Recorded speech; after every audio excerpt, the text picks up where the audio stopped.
Bismillah, alhamdulillah, salatu wassalamu ala rasulihi Muhammad wa ala alihi wa sahbihi ajma'in amma ba'd. Assalamu alaikum wa rahmatullahi wa barakatuh. Урматтуу бир туугандар, улуу алым, залкар, олуя, тарбиячы Ибн Атоилля Сакандари рахматуллахи алейхи ушул алымга таандык Ал-Хикамул Атоия аттуу эмгегинен акыркы өтүп аткан хикматыбыз бул 13-чү хикмат болгон. Мухаммад Саид Рамазан Бутуйдун шархы менен кыскасы ошол дүйнөнү сүйүш боюнча маселе кандай болуш керек? Мисалы, баарыбыз эле дүйнөнү сүйөбүз. Ким эле дүйнөнү жакшы көрбөйт, Ким эле акчаны, ким эле мал байлыкты, ким эле кооз табиятты, деңизди, табият койнун, жыргалчылык, комфортту ким эле сүйбөйт, ким эле жакшы көрбөйт. Бирок шариатта дүйнөнү сүйбөгүлө, жүрөккө киргизбейле деген сөз айтылып атат. Бирок какта кандай экөөнү айкалыштырабыз дегендей бир суроо жаралышы мүмкүн. Ошого жооп беретинде кеткен хикматтын этегине келип калдык. Шексиз чындыгында инсан ар бир акыбалда мал байлыкты, дүйнөнүн жыргалчылыктарын бардык ассортименттери менен сүйүүгө табиятташтырылган, Аллах тараптан табиятына коюлган. Бирок ошол инсан качан ошол дүйнөнүн бардык жыргалчылыктарын ага тартуулап жаткан зат, аны ага бекер тартуулап берип жаткан, айкөлдүк кылган зат Аллах экендигин жана ошол дүйнөнүн жыргалчылыгын татуу лаззатын да ага таттырып жаткан Аллах экендигин билгенде, анда зары болот мындай учурда анын жүрөгүндөгү махабат Алла Таалага жүздөнүүгө. Анткени себеби жүрөк ким ага жакшылык кылса, аны сүйүп калууга табиятташтырылган экен да. Кайсыл адамдын жүрөгүнө жакшылык кыла берсең, ошол адам жүрөгү менен ошол жакшылык кылган затты жакшы көрүп калат экен. Демек сен дүйнөнү жакшы көрөм деп атасың, ошол дүйнөнү сага берип аткан Аллах экендигин, ошол дүйнөнүн лаззатын таттырып аткан Аллах экендигин билгениң соң, демек сен Алла Тааланы жакшы көрүп калышың керек дейт. Демек бул сезимге жеткен адам ал билди, бул ааламда чыныгы жакшылык кылуучу бул бир тек гана Аллах экендигин. Ал эми бул дүйнөдөгү жыргалчылыктар, себептер, ортомчулуктар көзү менен көрүп жаткан бул Алла Тааланын падышачылыгын алдындагы аскерлер жана кызматчылар экендигин билди. Мындай болгон соң Аллага болгон сүйүүдө анын сүйүүсүн талашкан шериктерге ким сүйүүсүн берип коёт дейт. Мындай сезимге ээ болгон адамда чыныгы неамат берүүчү, айкөлдүк кылып ар дайым мунун баарын мага тартуулап жаткан Аллах турбайбы деген сезим орногон соң, жана анын пайдасы үмүт кылынган, зыянынан коркулган бир эле зат, анын экинчиси жок, ал Аллах экендигин билген соң, шексиз андай учурда анын эң биринчи жакшы көргөнү, эң биринчи таазим кылганы, эң биринчи айбаттанганы анын назарында Аллах болуп калат.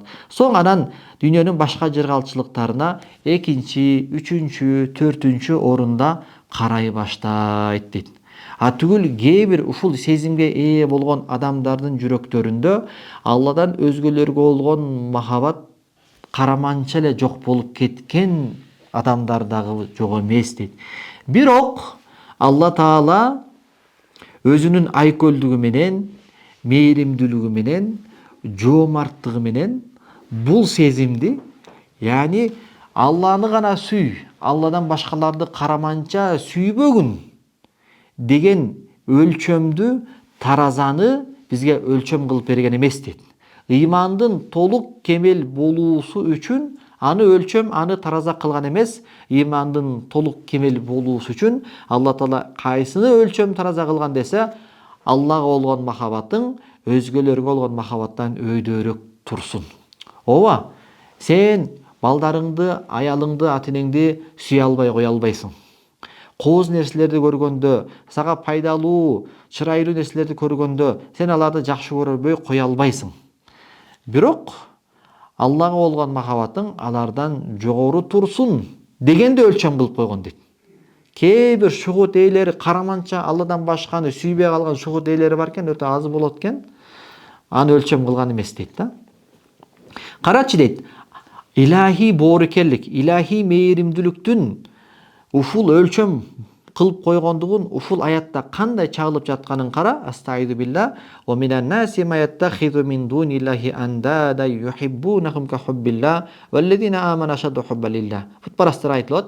Ошол адамдардын арасынан ошол бутпарастар, алар Алланы таштап, Алладан өзгөлөрдү, яни өздөрүнүн колдору менен жасап алган жанакы бутталарын сүйүшөт. Алланы сүйө тургандай сүйүү менен сүйүшөт дейт. Яни Кудайга таазим кыла тургандай таазим менен, Кудайдан айбат кыла тургандай, Кудайга махабат кыла тургандай махабат менен кудайлык даражага жеткирип сүйүшөт, өздөрүнүн колдору менен жасап алган бут сөлөкөттөрүн дейт.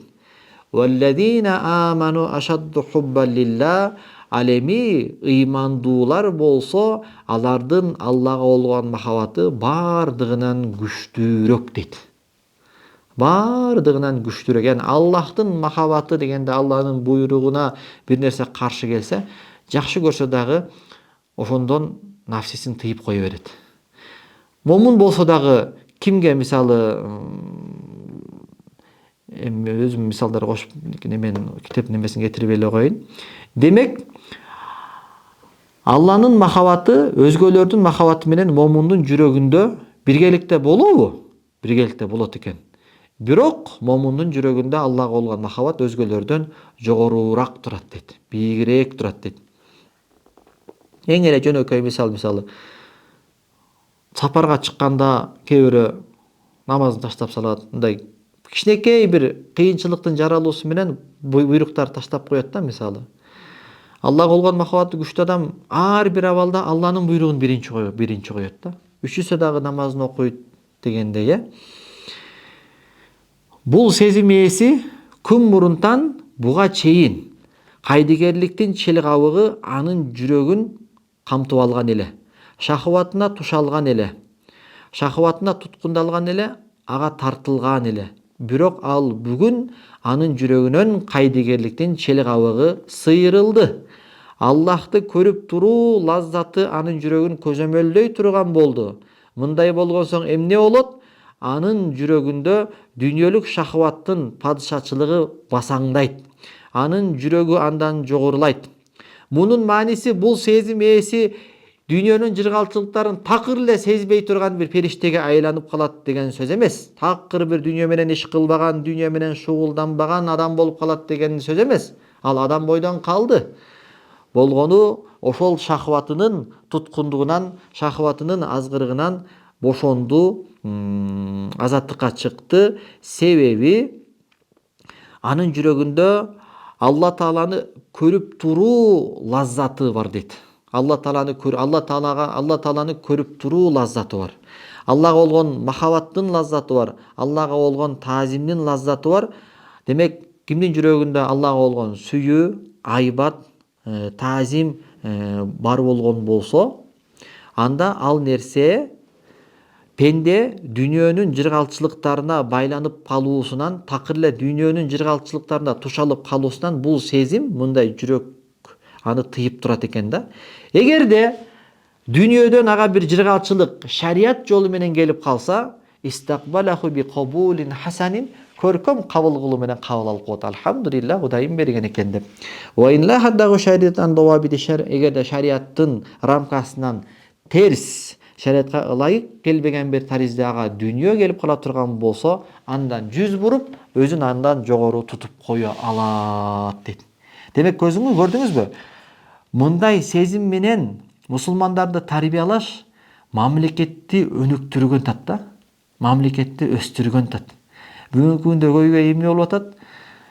Ишенип берген миллиондорду жеп коюп атышат. Ошонун эң чоң нерсеси эмне? Нафсиси бул дүйнөнүн жыргалчылыктарына тушалып калган. Алла Таала көрүп турат деген шухут сезим жок болгондуктан ошого барат да. Бул сезим келгенде ошол өкмөт тараптан бирөөлөр аңдабаса деле, көзөмөлдөбөсө деле, ошо өзү актык менен иштеп баштайт. Менде дос балам бар. Орустардын Газпром бул эмне жанакы партнер нефть ошондо иштеп калган экен. Честныйлыгынан өзү да түз жүргөн жигит да. Артып калган мезин ушунча артып калды деп туруп өткөрүп беришкен да. Орустарга майдай жакчы экен ал дос балачы. Болбосо эмне деген ал жерде акча да, канча 100 литр артып калса чөнтөккө салып койсоң канча акча болот мисалы. Бирок ошол Кудай Таала көрүп турат деген сезим менен орустардыкта деп эстеп, офону дагы баягы ошол сезим дагы кайсы нерсе түрттү да баягы Кудай Тааланы көрүп турат деген сезим ага бардыртпады да. Эгер кааласаң мындай сезимге жеткен адамды ошол ихсан даражасына жеткен адам деп койсоң болот, баягы хадисте айтылгандай.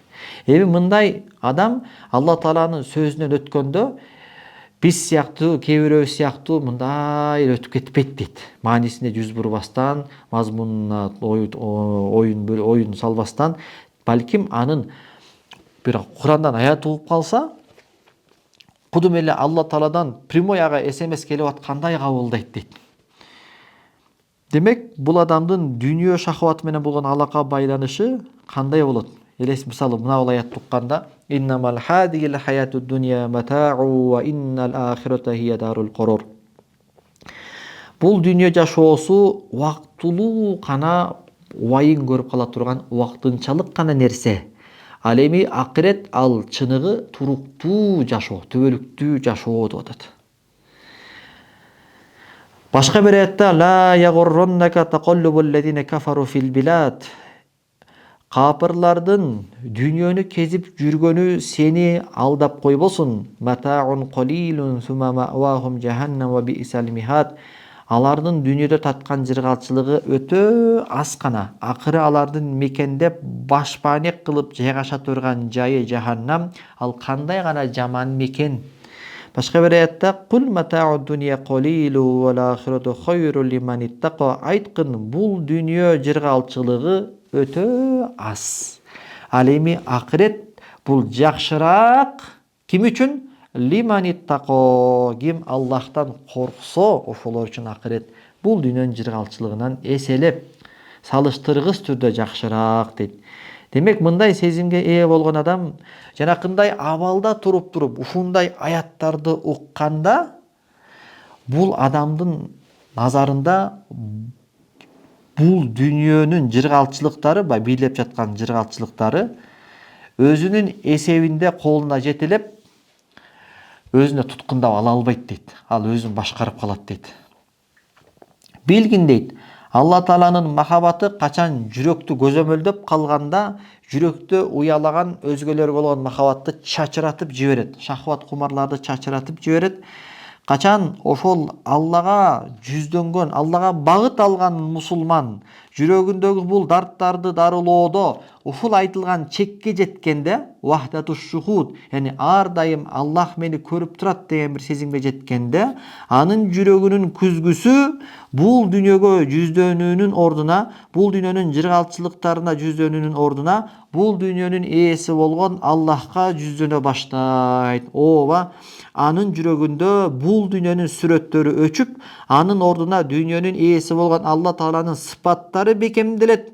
Бирок ал материалдык адатта жанагы доскадагы чиймелер өчүргөн боор менен, чүпүрөк менен өчүрүлбөстөн, бул ошол Ибн Атойла айтып өткөн дарылануунун чын жырчасы менен өчүрүлөт дейт. Жолжолорун айтып берет го, зикир кыл, Алланы көпкө эсте, вирттериң болсун, Куран окуу, ой толгоо менен жана башка деп. Эми ушул жерден бирөө суроону кабыргасынан коюптур да. Сен мындай деп айтышың мүмкүн деп өзү көңүлүнөн бирөөнү сүйлөтүп суроо берип атат. Рамазан Бути. Менин эки көзүм бул ааламдын кооз чырайлуу сүрөттөрүн көргөн соң, ал сүрөттөр автоматтык түрдө менин эс тутумумда сакталат. Андан кийин менин жүрөгүмдүн баракчаларына барып жайгашат да. Анан конечно, дүйнөнү сүйөсүң да десе, жообу. Бул дүйнөнүн сүрөттөрү албетте кооздуктарды көргөндө, жаратылыш коюнуна барганда, бул дүйнөнүн не бир толгон Кудай берген жыргалчылыктарды эки көзү менен көргөндөн кийин албетте ал сен эс тутумуңа өтөт. Же кааласаң өзүң айткандай фантазияңа өтөт. Анан эс тутумуңдан, фантазияңдан ал дүйнөнүн кооздуктары каяка өтөт? Жүрөккө өтөт. Анан жүрөккө келип туруп туш болгондо, жүрөк кантип согуп аткан болот? Алланын зикири менен согуп аткан болот да. Алланын зикири менен согуп аткан жүрөккө туш болгондо, андай жүрөк бул дүйнөнүн сулуулугун дароо кабыл ала койбойт дейт. Кабыл алат, албетте аны кабыл алат дейт. Бирок кандай өңүттө кабыл алат десе, Алла Тааланын барлыгын, бирлигин сүйлөп жаткан аяттар деп кабыл алат да. Бир капыр адам, кайдыгер адам Кызыл деңизге барып, ошол Кызыл деңиз деген Алла Тааланын чыгармасы болгон бул макулукка кирип кетсе, мусулман адам Кызыл деңиздин сулуулугун көрүп туруп, маша Алла, ушул деңизди кооз кылып жаратып койгон Аллах Таала кандай сулуу зат. Ушул деңизди тунук кылып койгон Алла Таала кандай латыйф зат. Ушул деңизге ушундай флора фаунаны жаратып койгон Алла Таала кандай кудуреттүү зат деп, ал деңиздин сулуулугун көрүп тамшанып, машалла деп туруп, ал чыгарманын ээси болгон Аллахка өтүп кетет да. Ошентип дүйнөнүн сулуулуктарын көргөндө, баягы Алла Тааланын белектеринин улуулугун, Алла Тааланын сыпаттарын сүйлөгөн жеткиликтүү бир баянга кошулган сүйлөм ырсаптары катары кабыл алып кете берет экен дагы. Баягы исламда ушундай бир белгилүү сөз бар. Ва фи кулли шайин лаху аятун тадуллу ала аннаху вахид. Ар бир нерседе аят жышаан бар, Алла Тааланын барлыгын бирлигине даллат кылган дейт. Яни исламда ушундай бир эреже бар, же болбосо ушундай бир даанышман сөз бар. Кайсыл нерсени карабагын Алла Тааланын бир экендигин көргөзгөн далалат бар деген сөз бар да. Кайсыл нерсени караба, ошол нерсе аркылуу бул нерсе Алла гана кылбаса муну эч ким кыла албайт дейсиң да. Эми Алланы эстеген, сүйгөн жүрөк ээси ооба бул дүйнөнү көрөт. Көргөндө дагы дүйнөнүн сулуулуктарынан жүрөгүнө чагылат. Бирок анын жүрөгүнүн баракчаларына эмне үчүн чагылат? Ошол көргөн дүйнөнүн сулуулугун, тасбихин өткөрүп бериш үчүн. Адамдар эмес, ошол жүрөк ошол дүйнөнүн сулуулугун, тасбихин угат да. Биз айтпадык белек, Ибн Атоила бойдон тодон сүйлөбөйт. Куран хадистен сүйлөйт депчи. Астагиду билла ва им мин шайин илля юсаббиху бихамдихи валакин ла тафкахуна тасбихахум. Алла Тааланы мактап, хамду сана айтпаган эч бир нерсе жок дейт Алла Таала. Бир атом, бир молекула, бир протон, не дагы физиктер, химиктер келип айтсынчы. Ушундай бир нерсе жок. Алла Таалага тасбих, Алла Таалага мактоо айтпаган. Ошондой жүрөк ошолордун мактап атканын көрө алат экен да. Даракты карап туруп, тоону карап туруп, ошол Алла Таалага тасбих айтып атканын, ошондой Алланы сүйгөн, Алланы эстеген жүрөк ошону көрө алат экен. Дүйнөнүн сулуулугун көрсө, ошонун зикирин жүрөгүнө көчүрүш үчүн аны эметип кое берет дейт, угуп кое берет, көрүп кое берет дейт да. Ооба Алланы эстеген, сүйгөн жүрөк ээси дүйнөнүн кооздугун көрөт. Андагы жашылдык, жыш токойлорду, күлдөрдү, розаларды, райхандарды көрөт.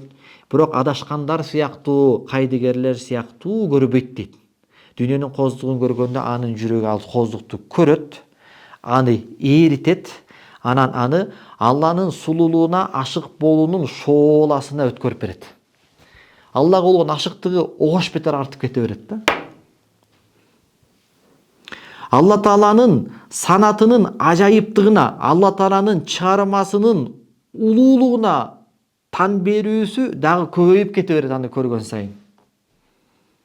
Ал түн ичинде асмандын тунук бетинде жалтылдаган жылдыздарды көрөт. Толгон ай менен нурланган айды көрөт. Бирок бул көрүнүштү Аллах тараптан келген кат катары кабыл алат. Канчалык ал эки назарын асмандын горизонтуна багыштабасын, ал нерседен Алла Тааладан келген каттардын мазмунун гана окуй берет. Жамгыр жаадырган асманга карап ой толгойт, чөп чыгарган жерге карап ой толгойт, тамактардын түрлөрүнө, түрлүү дамуу башка, жытуу башка, өңү башка мөмө жемиштерге карап ой толгойт. Бирок Алланы сүйгөн, Алланы эстеген мындай жүрөк аны кандай иретте кабыл алат? Жоомарт жана айкөл берешен болгон эгеси тараптан келген неамат катары кабыл алат.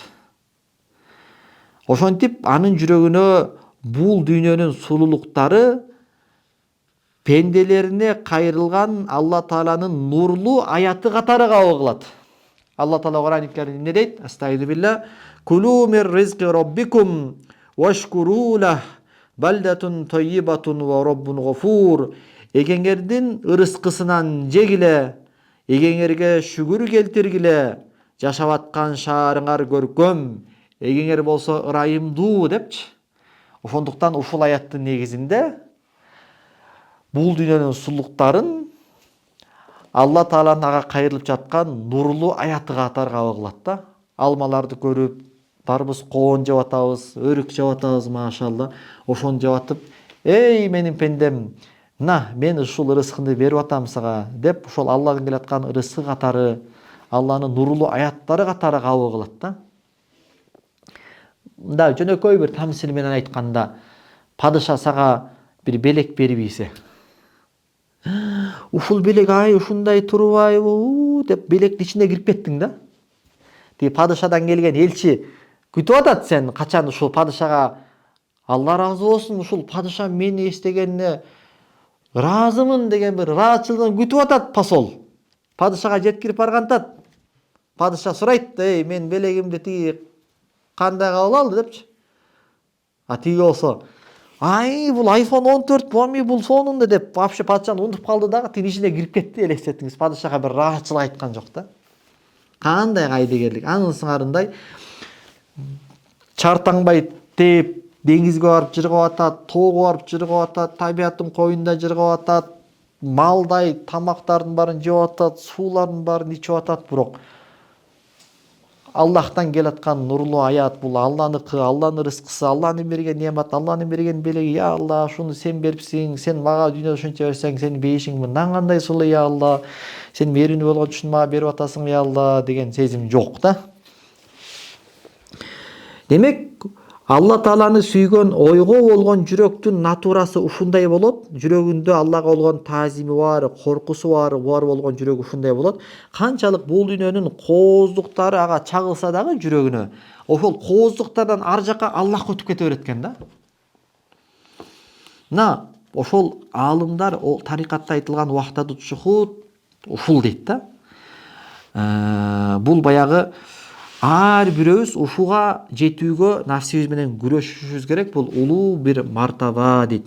Ушундай бир сезимге журулушууга биз аракет кылышыбыз керек. Албетте алгач акылыбыз менен акыйда сабактарына кирип, ошол Алла Тааланын баардыгы затында дагы жалгыз, сыпаттарында дагы жалгыз, иш аракеттеринде жалгыз экендигин таухидти үйрөнүп алышыбыз керек. Вахдатут шухудту тиги вахдатул вужудка алмаштырып албашыбыз керек дейт. Вахдатул вужуд деген фырка чыккан да, яни мына Аллах бул суунун ичинде мен Алланы көрүп атам, мына Аллах деп баягы хулулияга өтүп кеткен, баягы Алла Тааланын нерселерин ичине киргизген да. Мына мен Абсаматтан Аллахты көрүп атам, Аллах Абсаматтын ичинде жүрөт деп баягы вахдатут шухуд ар нерсени көрсө эле баягы ошол жерге Алла кирип кетти деп хулул деп коет. Алла Таала бир жерден экинчи жерге бир көчөт дегендей бир кыскасы мындай айта берсе, түп тамырынан жараксыз болгон вахдатул вужуд акыйдасына туура эмес немеге алмаштырып алба. Бул вахдатул вужуд башка, вахдатут шухуд башка дейт. Шухуд деген яни күбө болуу дагы жалгыздык да. Яни кайсыл нерсеге күбө болсоң, ошол нерседе жалгыз болгон Аллага өтүп кете бересиң да. Алманы көрүп, машалла, ушунун жыты сонун экен, даамы сонун экен деп туруп, аны Аллага өтүп кетесиң. Деңизди көрүп, машалла, өңү сонун экен, укмуш экен, таза экен, деп туруп, Аллахка өтүп кете бересиң да. Вахдатут шухуд деп коет муну. Канча мүнөтүбүз калды? Эгерде эми бул даражага жете албаган соң, албетте бул дүйнөнүн кооздуктары менен шугулданганда, мындай даражага жетпесе, Аллага болгон махаббат, таазим, айбат, зикир жок болгон болсо, албетте анда бул дүйнөнүн кооздуктары Алланы эскерүүдөн парда болот. Алла Таала бул ааламды ар дайым башкарып турат деген коюм сыпатынан сени алакты кылып коет. Аны ошентип бул дүйнөнүн кооздугун көрүп, ушул дүйнөнү ээси болгон Алла Тааладан кайдыгер калып кетет. Санатты көрүп, санатчыдан кайдыгер калып кетет. Чыгарманы көрүп, чыгарманын ээси болгон заттан кайдыгер калып кетет дагы. Мындай кайдыгерлик аны адашууга таштайт. Кайдыгерликтин чуңкуруна таштайт, акыры күнөөлөрдүн чуңкуруна таштап коет дейт. Качан мисалы жөнөкөй эле мисал, эгерде пенде өзүнө окшогон бир пендеге байланып калса, бир кызды сүйүп калса, мисалы вахдату шухудка түшүп калат дейт да. Ал ошол кызга таандык бир буюм тайымды көрсө, ошол кыздан ага белекке калган бир билерик болобу, жанагы кинолордо мындай бир шуру муру бир немелер калса деле, баягы өлүп калган, тигини бандиттер өлтүрүп кеткен, анан тигини көрүп алып эле ошол аркы буюмду көрүп эле ал тиги өлүп калган аялын, өлүп калган кызын эстей берет го. Анын саарындай карагылачы, пенделердин арасында деле ошол пендеге байланыштуу бир оокат, пендеге байланыштуу бир буюмду көргөндө, ал буюмду көрдү, ушул буюм сонукене, биягы мынча сантиметр экен, бу алтындан экен, күмүшкөн экен дебестен, дароо эле буюмду көрүп туруп, буюмдун артынан ким өтүп кетет? Буюм эсине өтүп кеткендей, пенде менен пенденин алакасы ушундай болуп атса, сен деле бул аалам Алла Тааланын буюму, Алла Тааланын чыгармасы, Алла Тааланын санаты, санаттан санатчыга, чыгармадан чыгарманын ээси Аллахка өткөндү үйрөнбөйсүңбү? Алла Тааладан кайдыгер калып кетпей. Карачы, ошол исламда жанакы Ромео Джульеттанын биякта калган Мажнун менен тиги неменин немеси бар да, тиги сүйүү дастанычы, Мажнун менен Лейленичи. Мажнундун Лейлеге болгон ырындагы ырын карачы дейт. Көпкө чейин аны көрбөй кусалыкка батып сагынып турган чагында, Амурру ала дияри дияри Лейла уқаббилу зал жидар ва зал жидар. Мен Лейленин шаарынан өтөмүн, анын шаарынан өткөндө Лейленин дубалдарын катар-катар өбөмүн. Ва хуббу дияри шагофна колби. Бирок Лейленин, ал шаардын сүйүүсү менин жүрөгүмдү ээлеп алган жок. Валакин хуббу ман саканат дияра. Бирок ошол шаарда жашап алган бир зат менин жүрөгүмдү ээлеп алды деп, ошол Мажнун вахтату шухудка түшүп калды. Пенде менен пенденин болгон алакасы ушундай болуп аткан болсо, анда пенденин бул ааламдын жападан жалгыз эгеси болгон Раббиси менен болгон алака байланышында мамилеси кандай болуш керек? Ал дагы ошол Аллага теңтайлашып, Алланын махабатын талашкандардан жүз буруп, Аллага жүздөнүшү зарыл эмеспи дейт.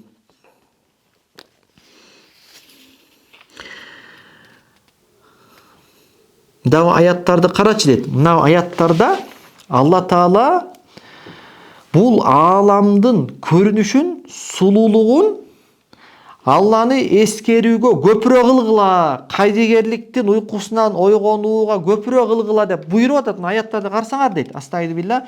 Инна фи халқис самавати вал арди ва ихтилафил лейли ван нахари ла аятин ли улил албаб. Чындыгында асмандар менен жердин жаралуусунда, түн менен күндүн алмашуусунда Алланын улуулугун, айбаттуулугун, барлыгын, бирлигин билгизген аят жышаандар бар. Акылдуулар үчүн деп, асман жерди карап, күн түнүн алмашканын карап, Алла Таала менин улуулугумду, кудуреттүүлүгүмдү окубайсыңарбы деп, ошол аяттарды эмнеге көпүрөөк кылып атат? Алланы эскерүүгө көпүрөөк кылып атат.